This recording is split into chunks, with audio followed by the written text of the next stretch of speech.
Have you ever wondered how cool it would be if you could determine really closely a person's height by looking at their bare footprint? Well, there's actually a formula that a couple of fairly clever forensic scientists named Paul Vallandigham and Eugene Giles developed some years ago. I think they used over 6,500 men from the U.S. Army and about 1,300 plus women.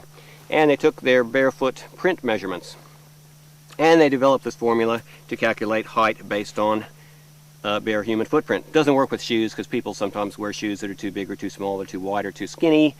But with bare footprints, it's very accurate. Now, you probably want to get a pencil for this because I can't even keep it in my head. I've got to have the notes. I'm cheating down here. But how you work it out is like so.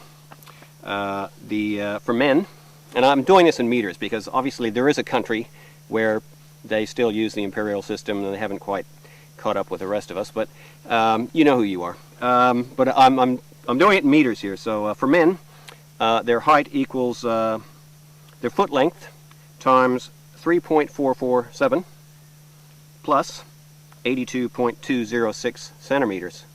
I told you you'd need a pencil. I warned you, didn't I? For women, height equals foot length times 3.614 plus about 75.065 centimeters. There you go. Now, the trouble is not many people in the 21st century go barefoot anymore. Perhaps for good reason. A lot more broken glass around than there used to be and other things. Hypodermic syringes and whatnot. But it's not completely, totally, 100% accurate to the very exact millimeter, but it is very, very close. And if you are, I'm reading Robinson Crusoe at the moment. Had Robinson Crusoe had access to this formula in 1659 or whenever it was that he found his bare print of his man Friday there on the island, he would have had no problems. He would have known the guy's height immediately. Not really useful to him, but he would have known it, and that's something. Yes.